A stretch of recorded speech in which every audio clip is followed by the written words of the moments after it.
Essentially down by 4-5%. We're down over 16%. On 1.7% here, a loss of 37 points or so. Apple shares are just getting hammered this morning. 3rd April 2025 মাত্র একটি ঘোষণা সাথে সাথে market crash We're red everywhere essentially down by 4-5%.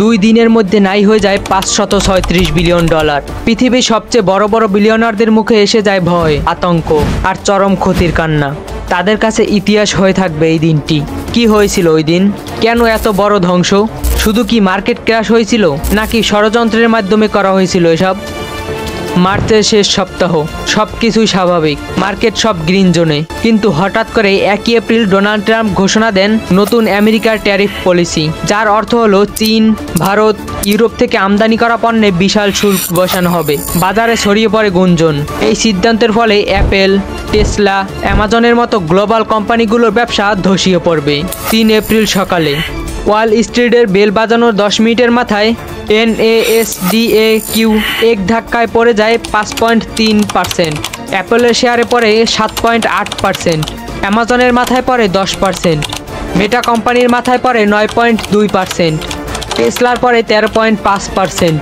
এর ফলস্বরূপ Elon মাস্ককে হারাতে হয়েছে $31 billion, মার্ককে হারাতে হয়েছে $27 বিলিয়ন, জেফ বেজোসকে হারাতে হয়েছে $23.5 বিলিয়ন। শুধু এরা নয়, এদের মতো আরও মোট 500 জনকে মিলে $536 বিলিয়ন হারাতে হয়েছে। আর এই দিনটিকে বলা হয় the liberation crush.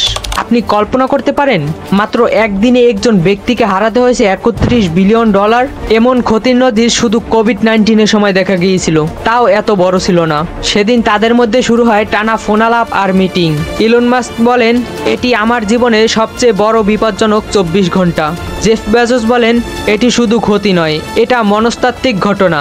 Mark Zuckerberg পরের দিনই মেটার 10,000 কর্মীকে ছাঁটাইয়ের ঘোষণা দেন। বিশ্বের অন্যান্য দেশগুলোতে শুরু হয় আলোড়ন। ভারত, চীন, ইউরোপের মার্কেটেও এর প্রভাব পড়ে।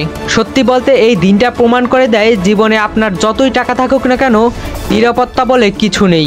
যাদের আছে অর্থের পাহাড়, তাদেরও আছে ভয়ের রাত। টাকা থাকলেই আপনি সেফ না, ঝুঁকি যে কোনো মুহূর্তেই আসতে পারে।